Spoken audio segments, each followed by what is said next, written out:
Drag Survivor All-Stars is proudly presented by the Ravensvale Podcast Network.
Following the intense 3 tribal councils and the battle back last week, our contestants discussed the outcome of everything. You know, if Alexandra Cartier had just known the words to Knock on Wood, which I assumed would have been just part of her regular drag repertoire, because look at her. That has been a drag staple, I think, since it came out. I don't know, I was born in 2003, so. But if she had just known the words to Knock on Wood, she would be getting crowned here in a couple weeks. But she didn't. And that gagged me, but you know, it's probably good that she's gone because now the season's gonna be a lot more interesting. Me and Ruby assembled the team perfectly. We had 4 allies, 2 targets. Our 2 targets were Alexandra and Rahla. This is exactly how we wanted it to happen. On the day of Snatch Game, I took Perry, Ruby, and Jules outside and we talked about who we potentially were going to vote for. And we came to the unanimous decision that Alexandra needed to go home first because she would have more lip syncs to do in Redemption Island.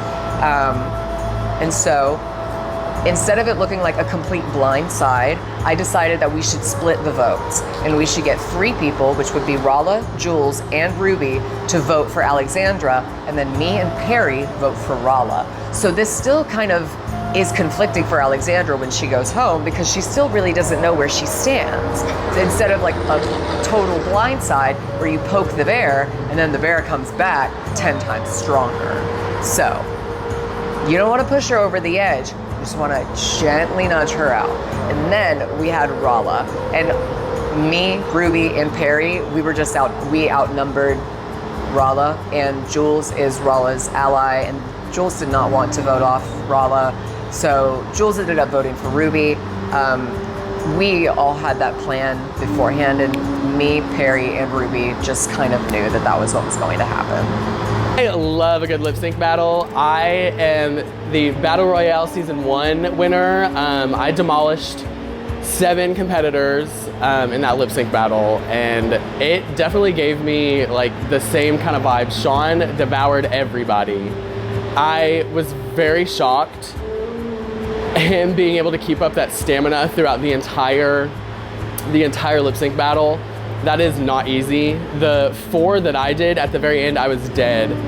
So him being able to do 5 of them back to back to back with like minimal break in between, Sean, amazing. Like that was phenomenal. Proud of you. Going into the battle back, that was a crazy experience. I was in my head. I for sure didn't think I knew 2 of the songs. I was worried who was going down. Ended up being 2, actually 3 of my alliance members were in Redemption Island, and taking them down was very sad, but I really didn't think I was going to beat Cartier or Rahla, especially against Abracadabra. I mean, it was hint after hint. Afterwards, I was dying. I barely could walk when I got done. Low-key, I thought Rahla kind of won that battle. It'll be narratively very satisfying for Sean to be back, and it'll be really, and you know, I said this to Platinum earlier, it's not gonna be boring now that Sean's here again. It'll be a lot of things that won't be boring.